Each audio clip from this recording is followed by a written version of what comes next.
السلام علیکم دوستو، یہ انکشافات کا زمانہ ہے اور آڈیو ویڈیو لیکس کا زمانہ ہے۔ تو دو آڈیوز لیک ہو گئی ہیں۔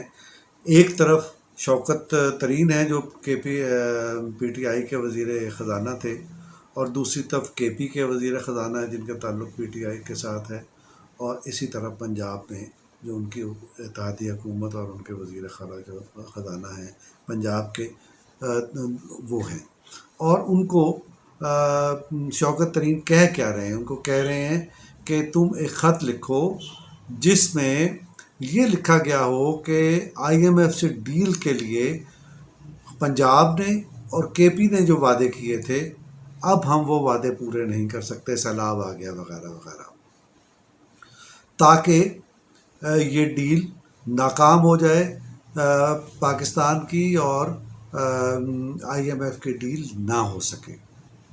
اگر پاکستان اور آئی ایم ایف کی ڈیل نہیں ہوتی تو اس کے نتائج کیا ہوں گے؟ نمبر ایک۔ نمبر دو یہ کہ P T I M F کے ساتھ اس نے خود بھی ڈیل ناکام بنائی، توڑ دیا تھا جو معاہدہ، اور موجودہ حکومت کی بھی ڈیل کو ناکام بنانا چاہتی ہے۔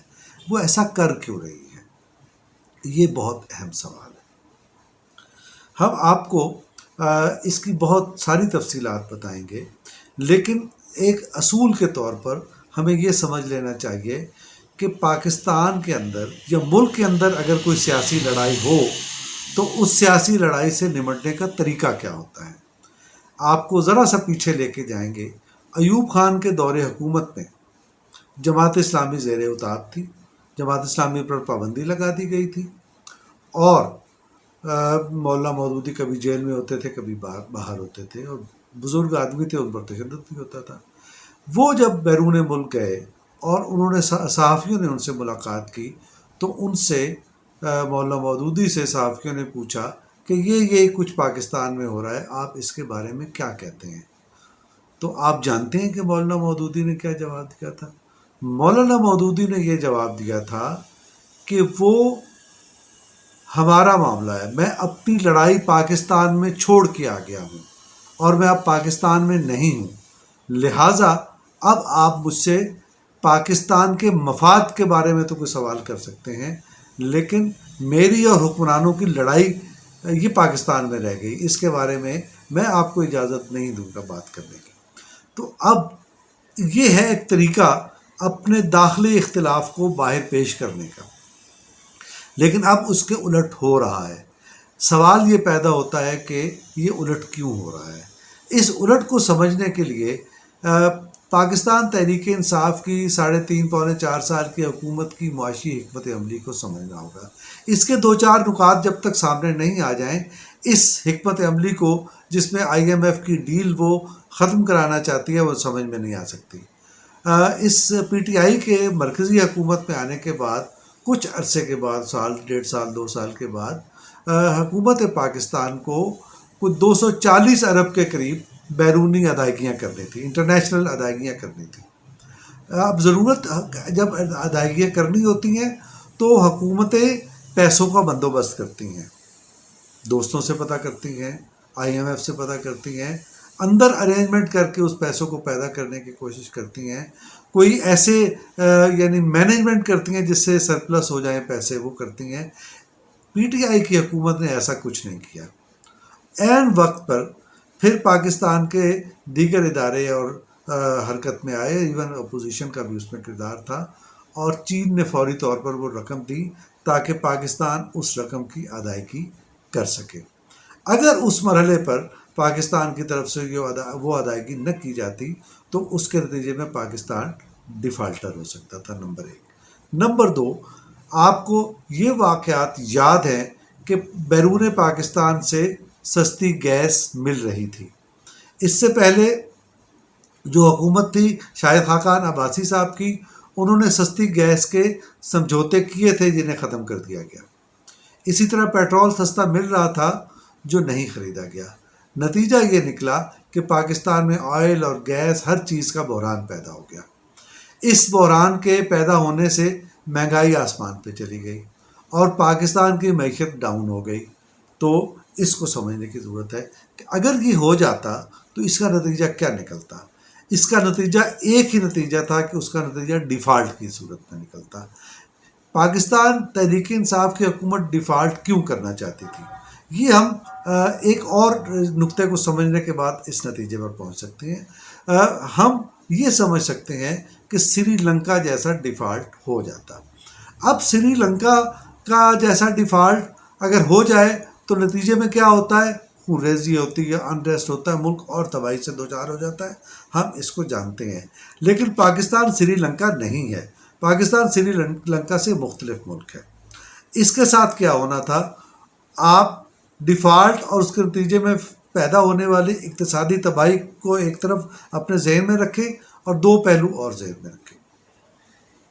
اسی عرصے کے دوران میں جس زمانے میں پاکستان تحریک انصاف کی حکومت اقتصادی مینجمنٹ نہیں کر رہی تھی اور ملک کو ڈیفالٹ کی طرف لے جا رہی تھی، اس دوران ایک اور معاملہ ہوا کہ داعش کے لوگ افغانستان سے اٹھ کے سوات میں آ کے بیٹھ گئے اور وہ خطرہ بن گئے، اور ہمارے پاس یہ خبریں آ چکی ہیں کہ خود کے پی حکومت کے وزراء ان کو بھتہ دیتے رہے ہیں اور لوگوں کی جانیں محفوظ نہیں ہیں اور لوگوں کو قتل کی دھمکیاں مل چکی تھیں۔ تو یہ بھی اسی دوران میں اس پی ٹی آئی کی حکومت کی مس مینجمنٹ کی وجہ سے سوات میں داعش کے لوگ آئے، اور جنہوں نے یہ کہا، پہلے کہا کہ فاٹا کا علاقہ ان کے سپرد کر دیا جائے جہاں وہ شریعت نافذ کرنا چاہتے ہیں، پھر انہوں نے کہا کہ پورا ملک ہی ان کے سپرد کر دیا جائے۔ تو یہ سیلاب نے اس معاملہ روکا، ورنہ یہ بہت خطرناک صورتحال ہو چکی تھی۔ تو معاشی تباہی، اس کے ساتھ دہشت گردی، اور دہشت گردی کی بنیاد پی ٹی آئی کی حکومت میں رکھی گئی۔ یہ دوسرا نقطہ۔ تیسرا نقطہ یاد رکھیں کہ جس ملک میں دہشت گردی ہو رہی ہو، جس ملک کے اثاثے ختم ہو گئے ہوں، جو ڈیفالٹ کر گیا ہو، اس کے ساتھ کیا ہوتا ہے؟ اس کے ساتھ تیسرا نقطہ سمجھ لیجئے کہ اس کے ساتھ اس کے ایٹمی اثاثے اور دفاع خطرے میں پڑ جاتا ہے۔ اقوام متحدہ کی فوجیں اس ملک میں داخل ہو جاتی ہیں اور اس ملک سے ایٹمی اثاثے حاصل کر لیے جاتے ہیں، یہ کہتے ہوئے کہ آپ اپنے دفاع کے اور آپ اپنے ایٹمی اثاثوں کی حفاظت کرنے کی صلاحیت نہیں رکھتے۔ تو جو حکمت عملی پی ٹی آئی نے اختیار کی، اس کا نیٹ ریزلٹس یہ ہونا تھا۔ اب نتیجہ یہ نکلا، اس صورتحال کو بھانپ کر پی ٹی آئی کی حکومت کو عین آئینی، قانونی اور کانسٹیٹیوشنل طریقے سے ختم کر دیا گیا۔ اب وہ حکومت سے محروم ہونے کے بعد ظاہر ہے کہ پاکستان کو آئی ایم ایف کے پاس جانا تھا، اس سے روکنے کی ایک دفعہ پھر کوشش کر رہی ہے۔ تو اب آپ کی سمجھ میں آنا چاہیے کہ وہ ایسا کیوں کر رہی ہے، یہ کیا ہے۔ اب سوشل میڈیا پر بھی اور ویسے بھی مفتاح اسماعیل صاحب نے بھی یہ بات کہہ دی کہ یہ ایک غداری ہے۔ وہ یہ غداری کیوں کر رہی ہے؟ کیا عمران خان کسی بیرونی طاقت کے ساتھ ملے ہوئے ہیں؟ کیا پی ٹی آئی کسی اور کے ایجنڈے پہ کام کر رہی ہے؟ آج اس سچویشن میں پہنچنے کے بعد ہمیں مولانا فضل الرحمان کے خدشات کی اہمیت اور زیادہ وضاحت کے ساتھ سمجھ میں آتی ہے، اور ان کے خدشات وزن حاصل کرتے جا رہے ہیں۔ ضرورت اس امر کی ہے کہ اب فوری طور پر تحقیقات کر کے اس معاملے کو انجام تک پہنچا دیا جائے، ورنہ بہت زیادہ نقصان ہو جائے گا، اور اس نقصان سے بچنے کا واحد طریقہ یہ ہے کہ یہ جو پی ٹی آئی کی حکومتوں نے خطوط لکھے ہیں اور اس سلسلے میں جو شوکت ترین نے لوگوں کو ہدایات دی ہیں، اور انہوں نے نام لیا عمران خان کا کہ یہ ہدایات میں عمران خان کے کہنے پر آپ کو دے رہا ہوں، تو اس کی تحقیقات بھی ہونی چاہیے، مقدمہ بھی چلنا چاہیے، اور مجرموں کو کیفر کردار تک بھی پہنچنا چاہیے۔